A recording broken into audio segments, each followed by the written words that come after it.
Hey everyone, Varric here. So today's video is going to be on Heroic Council of Elders. Now this fight is definitely a notch up on the difficulty scale. In fact, pretty much from here on out, the rest of these bosses are going to start to, are definitely going to start to test your guild.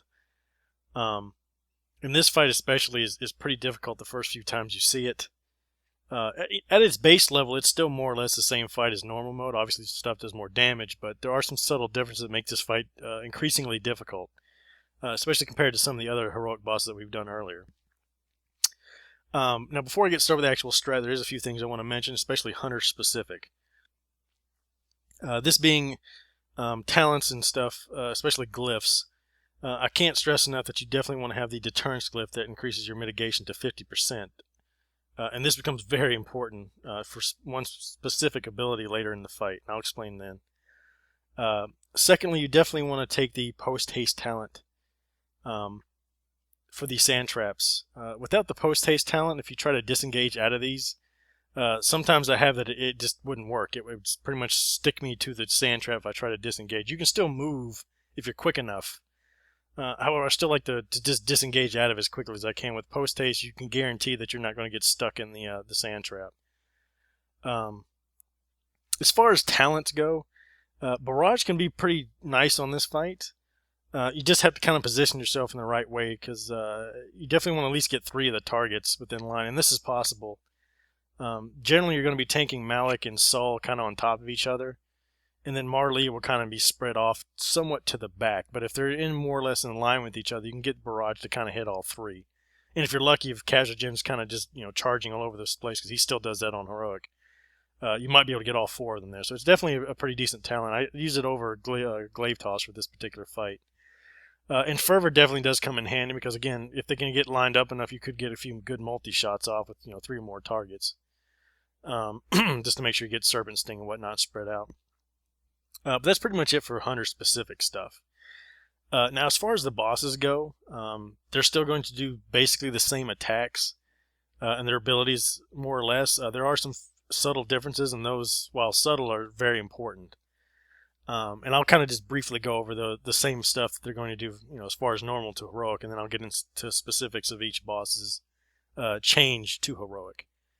Now with Saul, he's still going to be casting the sand traps on the ground, as I said earlier.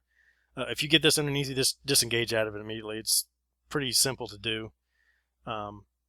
If for some reason, if disengage on cooldown, just be very quick at getting out, because these things hurt.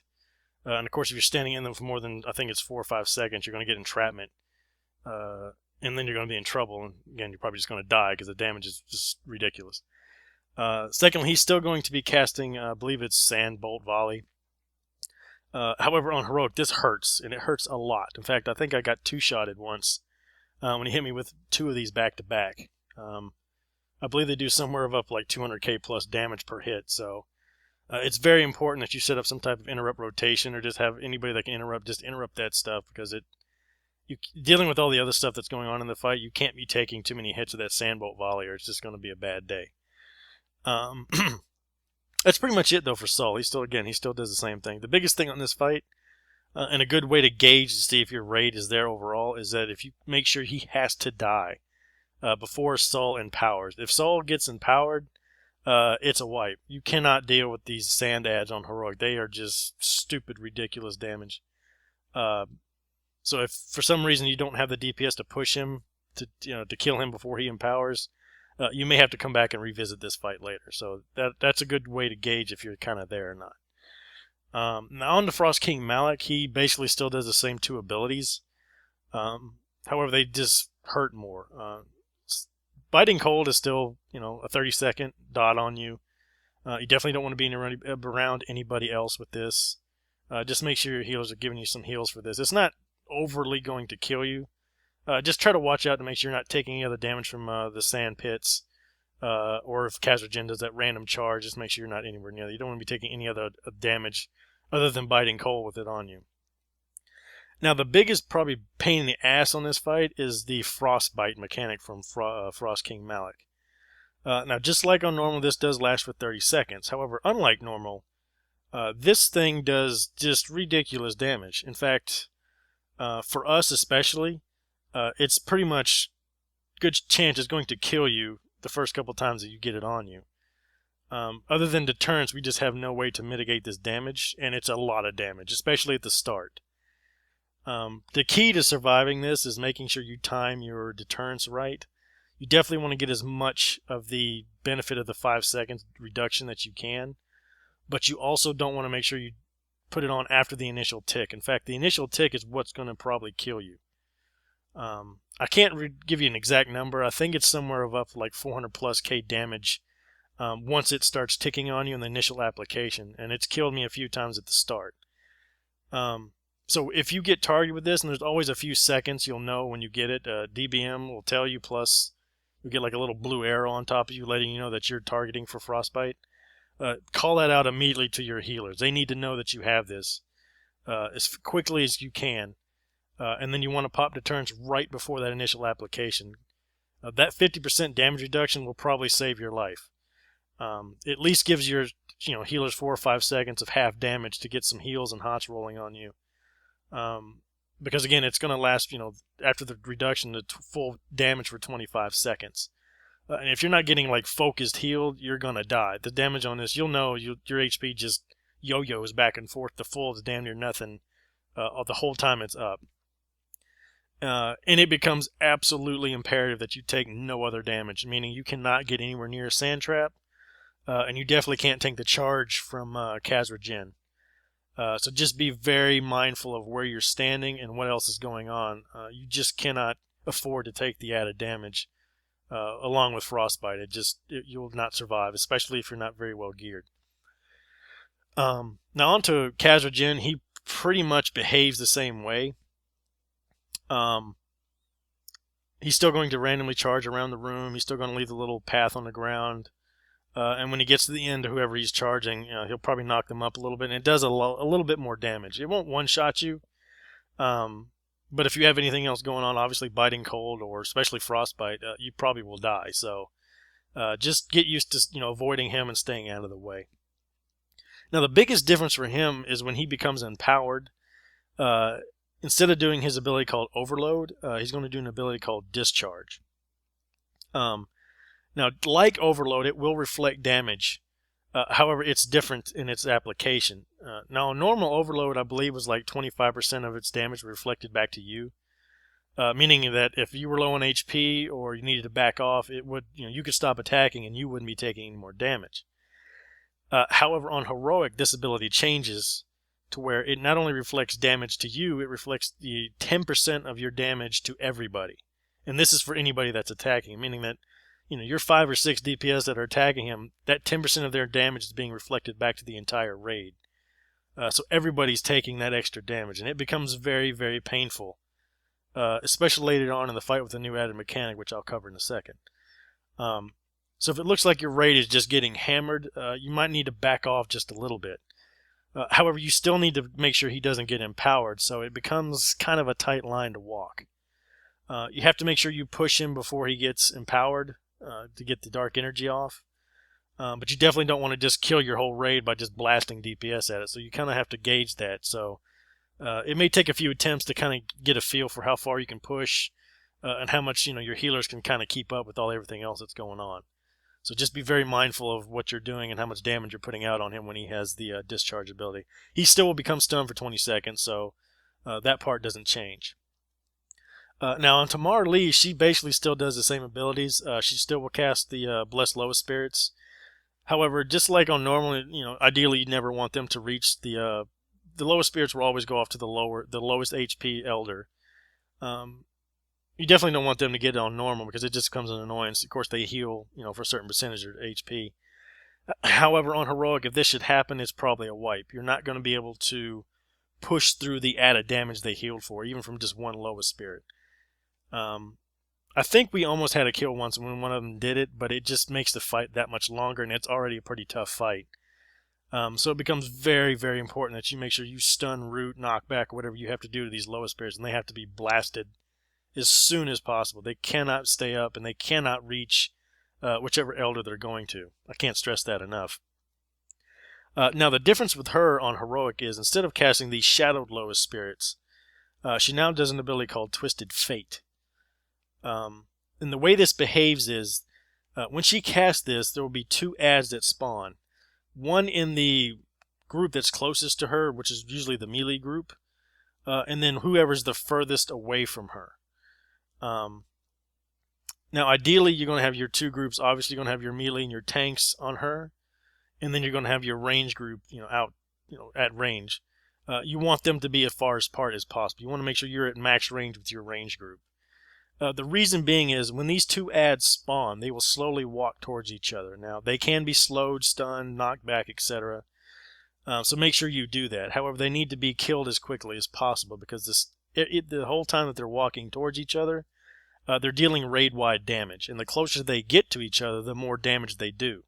So it's very important they never get anywhere near each other. However, you cannot kill one, just blow one up and then turn around and blow the next one up. The reason being is if you kill one before you kill the other, too much time passes by, the one that's left alive will start doing a very painful AoE pulse to the raid. Meaning if you kill one and then it takes you 5, 6, 10 seconds or whatever it will take you to kill the second one, the damage is just going to start getting ridiculous. She's just going to start blasting a whole raid with damage. So it does become kind of tricky. Obviously, you're not going to probably be able to burn them down exactly at the same time, but I would definitely make sure they don't die too much more out of 2 or 3 seconds of each other. But again, they cannot reach each other, so you still have to burn them. You just have to burn them as close together as you can. And stay as far apart as possible because you definitely want them to spawn the max distance they can from each other. So positioning does become kind of important when they become empowered. Now, on top of all the different abilities I've covered with the heroic bosses, there is one new added mechanic, and this is called a soul fragment. What happens is every time each elder becomes empowered, once you burn enough HP off them and they are no longer empowered, the soul fragment will be randomly applied to a raid member. And what this does is when you have soul fragment on, you actually receive an extra action button. After the first 5 seconds, you're going to receive a debuff called Shadowed Soul. Now, each of these, one stack of this debuff is going to increase the damage you take by 2%, and this stacks. And it also lasts for the rest of the fight, meaning if you get to 5 stacks, you're now taking 10% extra damage for the rest of the fight. So it becomes very important that you spread this around. What happens is, usually when somebody gets this, and once they reach a certain number of stacks, it will say, who can take the soul fragment? And somebody that either doesn't have it or somebody that can take it will call, I'll take it. And then you target whoever you're giving the soul fragment to, and you click the extra action button, and then they will receive the soul fragment. And they will start receiving the stacks. And again, for us, this becomes very dangerous because we cannot take any extra damage, especially if we get frostbite later in the fight and we have too many of these stacks on us. We're going to die immediately. It's already touch and go without the stacks with frostbite. With anything more than probably 3 to 5 stacks of this, you're not going to survive. So there are definitely classes that can take this up to ridiculous amounts. In fact, I believe we between our enhancement shaman and our DK, I believe our enhancement shaman got up somewhere in the 40 stack range, and then our DK got close to that, like 35 or so stacks. Some classes obviously can take the damage a lot more than we can. Warlocks, mages, DKs, even shamans can take a lot of the damage and mitigate it a lot better than we can. So definitely make sure you keep an eye on that. Again, I wouldn't recommend taking more than 5 stacks of this. At least not towards until it's the end of the fight and you only have maybe 1 or 2 of the elders up and you can kind of afford to take it. Along with Frostbite, obviously, when Casual Jim becomes empowered, if you have 10, 15 stacks of this as a hunter, and you're getting that damage reflected back to you, you're going to be taking a lot of extra damage and you may not survive. So just keep that in mind. It does become kind of a hot potato type of deal where you just kind of have to pass it around. And depending on your raid makeup, somebody may have to hold it longer, somebody will not hold it at all. So you just have to practice with that. Now, as far as the actual strat goes, again, this is going to mirror normal to a certain extent. You're still going to burn down Soul as fast as you can. Imperative that you make sure he never reaches empowerment. Once once Soul goes down, this fight does become a lot easier. Again, you're still going to be dealing with Frostbite and the lowest spirits and Casual Jin's reflect damage, but not dealing with the extra sand pits, and then the sand bolt volley from him makes things a lot easier. Once you get him down, you just have to really juggle, making sure you're standing at range for the Twisted Fate from Marley. Make sure whoever gets the frostbite, it calls it out, and make sure they're getting focused healed, and try to mitigate or try to lower any of the random damage you'll be taking throughout this fight. But yeah, that's pretty much it. Again, it's a lot to go over as far as damage and stuff. It's definitely a lot to try to take in. Your first couple attempts, it may seem a little overwhelming. You may not have enough DPS to burn Soul down before he empowers, while still getting the other elders, down before they empower. And that becomes kind of a tricky balance. You got to make sure you get enough DPS on Soul, while still getting enough DPS on whoever becomes in power, because you can't deal too much with that dark power. I should mention also that along with the Soul Fragment added ability, you still get the lingering presence from each time one of the elders become empowered. Every time that it leaves them, the next one will do more damage. I believe on normal it's like 10% each time they become empowered. I believe on heroic it goes up to 15%.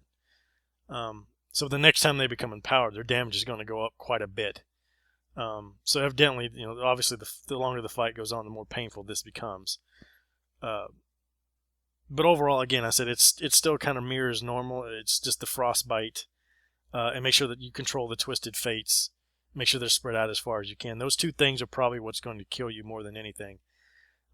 Juggling the Soul Fragment becomes kind of just a learn as you go kind of thing. Once you figure out somebody that can hold it for a while, it makes things a lot easier if you have somebody who can just hold it for a long time. It just becomes one less mechanic you have to deal with. But again, Frostbite and the Twisted Fates are key to making sure this fight goes well. If you don't handle those right, this fight's going to just be very painful. But hopefully that was explanatory enough. If I left out anything, or if you have any questions, concerns, just leave them down in the comments down below, and I'll be happy to answer.